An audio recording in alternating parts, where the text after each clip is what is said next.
It is fall 1941, only a few short months after I've joined the Althoff Circus. Peter and Momo have become my closest friends. Momo has been teaching me handstands and acrobatics. Peter has been teaching me clowning and juggling.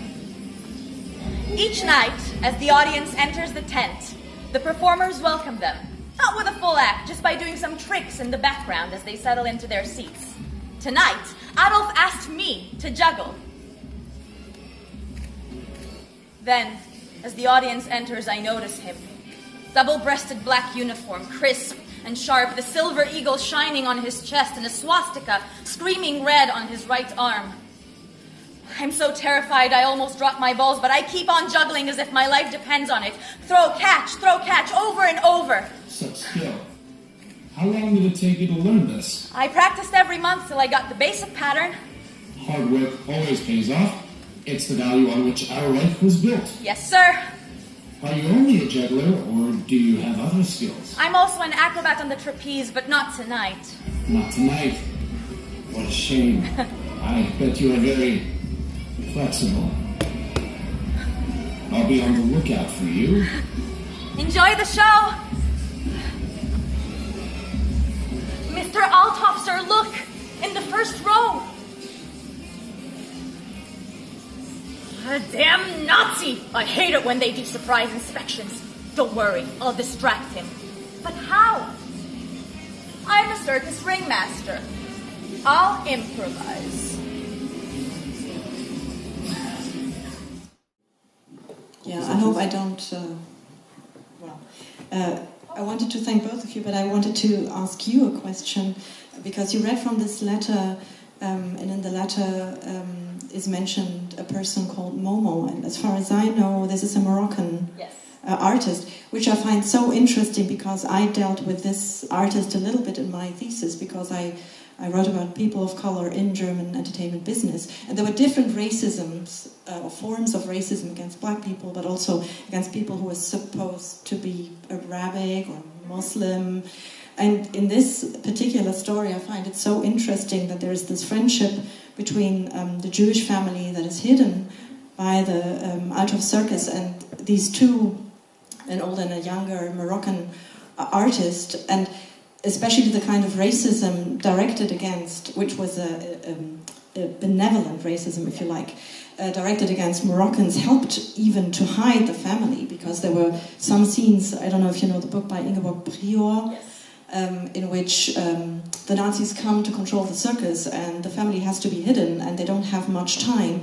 And so the circus director, white German man, again we tap into what we talked about this earlier today, the manager, calls for this Moroccan artist and says, like, here, bring me some brandy or something, and he does this, he mimics this kind of role of a colonial subject, saying, yes, of course, and then he goes and hides the family and brings back the alcohol and is reprimanded even because it took him so much time. And I find this so very, very interesting that you have this constellation of anti-Semitism, which in Nazi Germany was deadly, and these other forms of racism that kind of had to do with each other, but were different.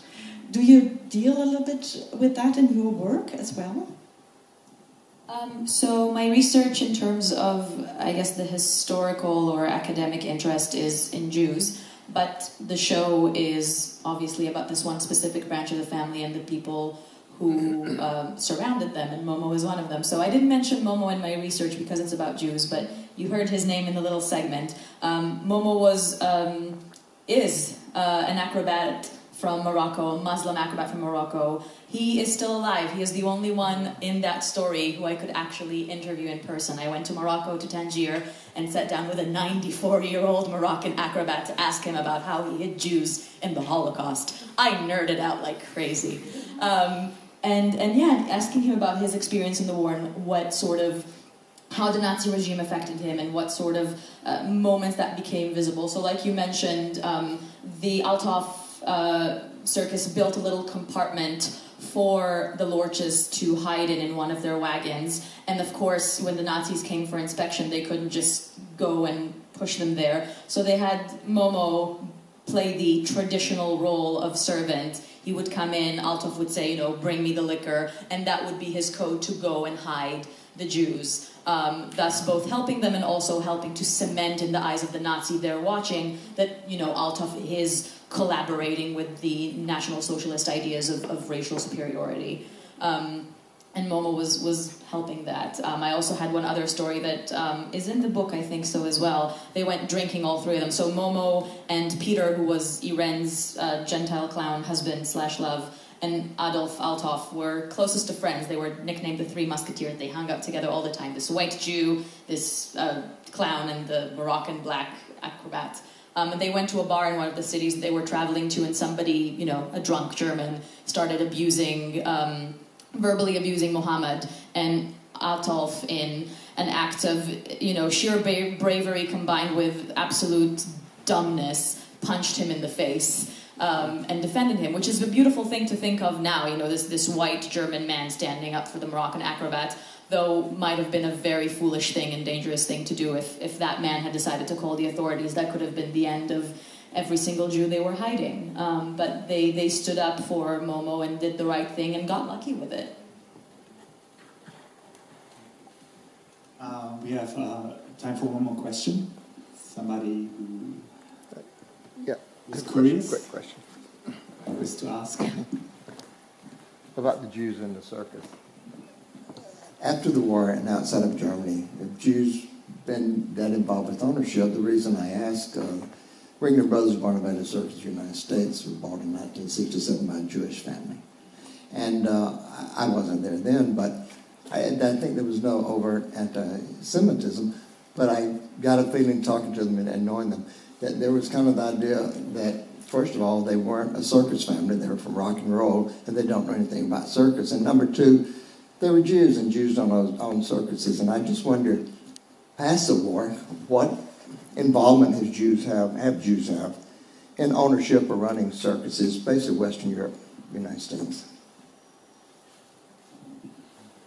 Well, my research area only pertains to Jews up to and including World War II, so I wouldn't be able to give you very knowledgeable answers about post-World War. I can tell you from my own sort of pet project. I have a blog called Circus Jews, which is researching Jewish historical figures, past and present. I've been interviewing circus Jews who are active today, some, running social circuses, running circus schools, artists, scholars. There's a lot of Jews in circus. I wouldn't necessarily know about Western Europe because most of my interviewees have been in America and in Israel because these are my two home bases. But while we're on the subject, if anyone here knows circus Jews that are not American or Israeli, please send them their way. I want to interview them and poke their brain. So thank you all again. It was really, really great, and I think it was just great to see so many, to hear these counter histories. What I think we all need to hear, and not like this kind of thing that we all like, Astley, the first circus, and then it goes like. And what really struck me today is like how people this beautiful story of like solidarity that you just told us, and how people are, how sometimes stories are difficult to tell and they're complicated, and where sometimes and how much work it is actually to try to tell such complicated stories, right? It's never just like so easy told, like as you said, what are the motives behind? You can never really figure out, but you can just try to sketch it out. But thank you for that, for all of you. Thank you very much. And